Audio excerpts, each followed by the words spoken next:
বিষয়টা হচ্ছে তোমাদের দশম শ্রেণীর ভূগোল। আর আজকে যে ভূগোল বিষয়টা আলোচনা করব সেটা তোমাদের চা চাষের অনুকূল পরিবেশ, যেটা ভৌগোলিক প্রাকৃতিক পরিবেশ থাকবে এবং অনুকূল পরিবেশ থাকবে। এর আগে তোমাদের আমি চা চাষ, ধান চাষ এবং গম চাষ পড়িয়ে এসেছি, আর আজকে আলোচনায় থাকছে তোমাদের চা চাষ। এই চা চাষ আলোচনা করতে গেলে প্রথমে আমরা একটু চা সম্পর্কে জেনে নিই, যে চায়ে কি আছে বা চাটা কিভাবে উৎপন্ন হচ্ছে সেটা। আমরা দেখতে পাবো যে চাটা হচ্ছে প্রায় একটা 9 মিটার লম্বা চিরহরিৎ উদ্ভিদ। সেখানে দেখতে পাবো যে এটা ঝোপের মতো দেখতে, মানে অনেকটা ঝোপ যেমন জায়গা জুড়ে থাকে সেই রকমই একটা ঝোপের মতো দেখতে এবং এটা বলতে গেলে যে এটা আমরা বিশ্বের অথবা ভারতের একটা বাগিচা ফসল বা পানীয় ফসল বলে থাকবো এই চাকে। এবং চা আলোচনা করতে গেলে চা পাতা, যেটা পাতা, চায়ের যে মেন যে পাতাটা, সেই চা পাতা থেকে প্রাপ্ত ট্যানিন বলে আর একটা থাকে যে ট্যানিন, সেটা আমরা দেখতে পাবো যে প্রতিরোধকারী, চামড়া শোধন করতে যে, এবং বৃক্ষ থেকে প্রাপ্ত ক্যাফিন, ট্যানিন এবং ক্যাফিন, এই দুটো কি সেটা নানা কাজে লাগে।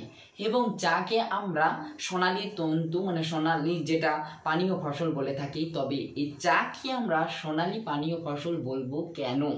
সেখানে আমরা দেখতে পাবো যে ক্রান্তীয় ও উপক্রান্তীয় অঞ্চলে, সেখানে পার্বত্য অঞ্চলে সীমাবদ্ধ আছে চাষ, অথচ বিশ্বজুড়ে বাজারের জন্য আন্তর্জাতিক বাণিজ্যের গুরুত্বপূর্ণ পণ্য হিসেবে চা রপ্তানিতে খ্যাতি লাভ করেছে। সেগুলো কি চীন, শ্রীলঙ্কা এবং তাছাড়াও রয়েছে আরও অন্যান্য। সেক্ষেত্রে আমরা দেখতে পাবো বৈদেশিক মুদ্রা অর্জন করেছে। সেক্ষেত্রে আমরা চাকে সোনালী পানীয় ফসল বলবো। এই চা আলোচনা করতে গেলে আমরা প্রস্তুতকারী হিসেবে 3 ধরনের চা দেখতে পাবো। একটা হচ্ছে কালো চা, একটা হচ্ছে সবুজ চা, আর একটা হচ্ছে স্টক চা। সেই কালো চাটা কি না, কালো চাটা হচ্ছে আমরা দেখতে পাবো যে এই চা পাতাটাকে শুকনো করে, সেটাকে গুঁড়ো করে, সেটা খুব গেঁজিয়ে, যেটাকে একেবারে যেটা গেঁজাবো, সেই গেঁজিয়ে সেটাকে আগুনে পুড়িয়ে সেই চাটাকে আমরা ব্যবহার করছি। এটা হচ্ছে সবুজ চা। আর এটা আমরা দেখতে পাবো যে ভারতে এর প্রচলন বেশি, এছাড়াও এর বিশ্বজুড়েও এর প্রচলন বেশি। এটাকে আমরা বলবো কালো চা। আর সবুজ চাটা কি না, সবুজ চাটাও হচ্ছে ওই একই জিনিস, যেটা রোদে শুকিয়ে দেওয়ার পরে যে চাটা আমরা ব্যবহার করছি সেটা হচ্ছে সবুজ চা। আর এই সবুজ চা সবচেয়ে চীনে বেশি উৎপাদন হয়। তাছাড়াও আমরা দেখব যে ভারতেও ক্রমশ এর উৎপাদন কিন্তু বাড়ছে। আর আরেকটা বেঁচে রইল কি, সেটা হচ্ছে স্টক চা। এই স্টক চাটা কি না, এই স্টক চাটা হচ্ছে যে এটাও শুকিয়ে পদে গুঁড়ো করে, শুকোনোর পর গুঁড়ো করে সেটা মশলা জাতীয় যেরকম হয় সেরকমভাবে এই চাটা বানানো হয়, স্টক চাটা। এটা আমরা দেখতে পাবো কোথায় না, এই চাটা সবচেয়ে বেশি রপ্তানি হয় রাশিয়ায়। এই তিন ধরনের চা, একটা কালো চা, একটা সবুজ চা, আর একটা হচ্ছে স্টক চা।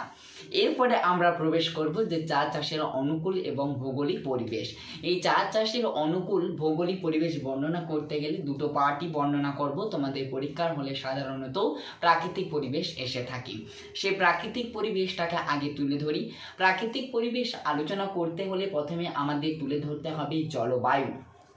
জলবায়ু কি না, চা হচ্ছে উষ্ণ বা আর্দ্র ক্রান্তীয় ও উপক্রান্তীয় মৌসুমী জলবায়ু ফসল।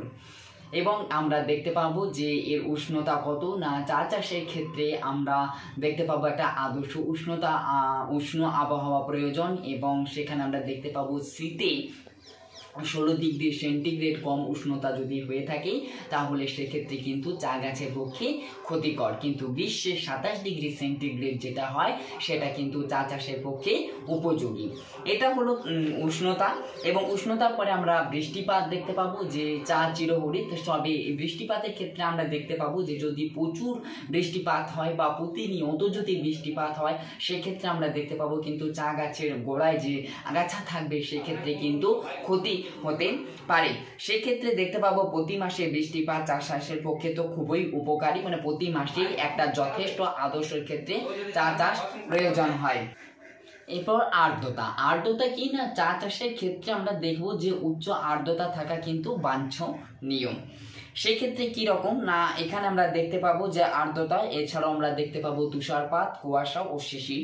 অধিক তুহিন ও তুষারপাত চা চাষে ক্ষতি করে। যদি অধিক মানে চা গাছের যে পাতা আছে সেই চা গাছের পাতায় যদি অধিক তুষার পড়ে, মানে সেক্ষেত্রে তো আমরা দেখতে পাবো যে ওই চা গাছের পাতার ক্ষেত্রে কী হতে পারে, ক্ষতি।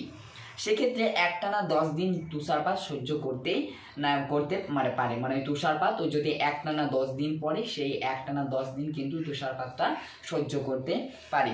এরপর ছায়া প্রদানকারী বৃক্ষ। এরপরে আমরা দেখব যেখানে চা গাছ বা চা পাতা যেখানে হয় মানে তৈরি, সেখানে দেখতে পাবো যে সূর্য কিন্তু ওই চা গাছের পাতার উপরে সরাসরি লম্ব রশ্মিটা প্রবেশ করতে মানে ভেদ করতে পারে না।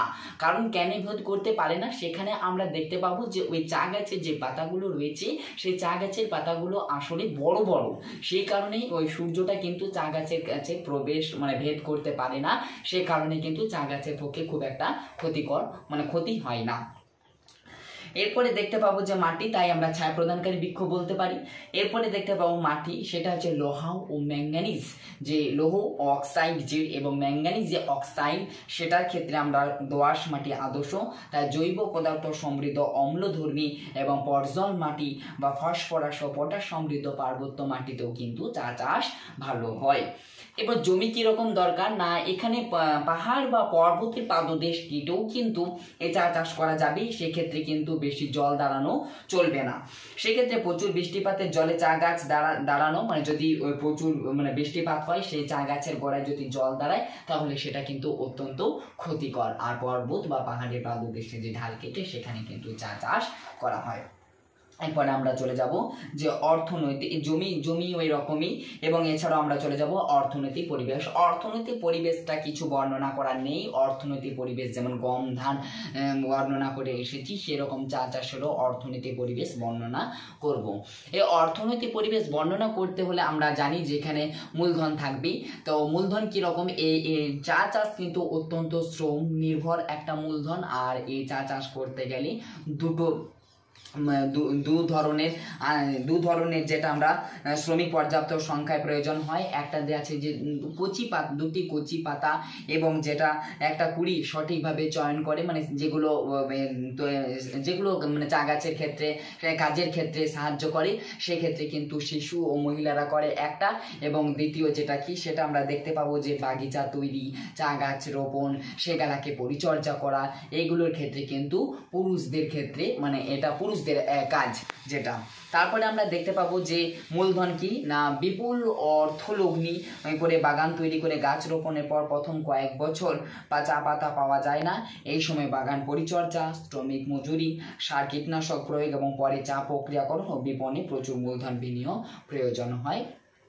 এবং শেষে পরিবহন। আমরা তো জানি যে চা যদি রপ্তানি হয় তাহলে এই চা রপ্তানি কিন্তু এক দেশ থেকে অন্য দেশে আদান প্রদান বা আমদানি রপ্তানি হবে। সেটার ক্ষেত্রে পরিবহন অঞ্চলের সঙ্গে দেশের সমৃদ্ধ বাজার বা বন্দরের যোগাযোগ নৈকট্য, রেল সড়ক যোগাযোগের ক্ষেত্রে থাকা জরুরি। আর এছাড়াও আমরা এখানে জেনে রাখবো যে চা গবেষণাগার যদি প্রশ্ন আসে 1 নাম্বার, সেক্ষেত্রে হবে অসমের জোড়াহাটে অবস্থিত এবং কর্ণাটকে প্রথম কিন্তু চা উৎপাদনে শীর্ষ যে উৎপাদন থাকে সেটা চা উৎপাদনশীলতায় কিন্তু কর্ণাটকই হচ্ছে প্রথম।